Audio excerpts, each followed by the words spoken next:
જય માતાજી મિત્રો, સ્વાગત છે તમારું મારી યુટ્યુબ ચેનલમાં। મિત્રો, આ વિડીયોમાં આપણે વાત કરવાના છીએ વિક્રમ સારાભાઈ પ્રોત્સાહન યોજના, જે વિકાસ શિષ્યવૃત્તિ તરીકે પણ ઓળખાય છે।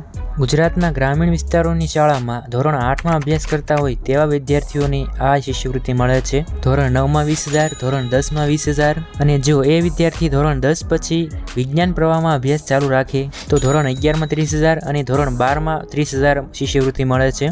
હવે જોઈએ મિત્રો કે આ શિષ્યવૃત્તિ માટે વિદ્યાર્થીની પાત્રતા અને નિયમો અને શરતો।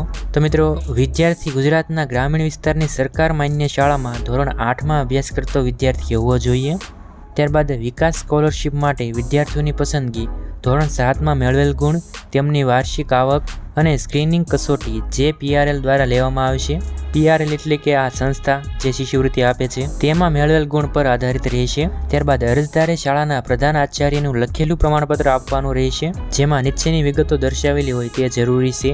તો એમાં વિદ્યાર્થીનું નામ અને વિદ્યાર્થી શાળાનો નિયમિત વિદ્યાર્થી છે કે નહીં, શાળા જે શૈક્ષણિક બોર્ડ સાથે જોડાયેલ હોય તેનું નામ, શાળાના બોર્ડના કે ગુજરાત શિક્ષણ વિભાગના નોંધણી ક્રમાંક, શાળા સરકારી, અર્ધ સરકારી, ટ્રસ્ટ દ્વારા સંચાલિત, સ્વધિરાણ છે તેની વિગતો, શાળાનું ભાષા માધ્યમ, શાળા ગુજરાતના ગ્રામીણ વિસ્તારમાં આવેલી છે કે નહીં। તો આટલી વિગતો આચાર્યએ લખીને આપવાની રહેશે।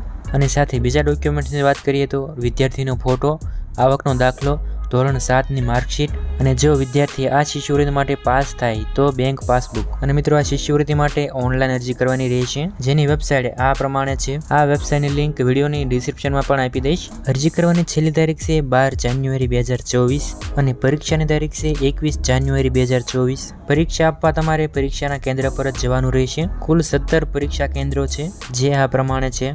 મિત્રો, આ યોજનાની વધારે માહિતી મેળવવા માટે તમારી નજીકની સરકારી શાળાની મુલાકાત લો અથવા જે મેં ડિસ્ક્રિપ્શનમાં લિંક આપી છે તેની મુલાકાત લો।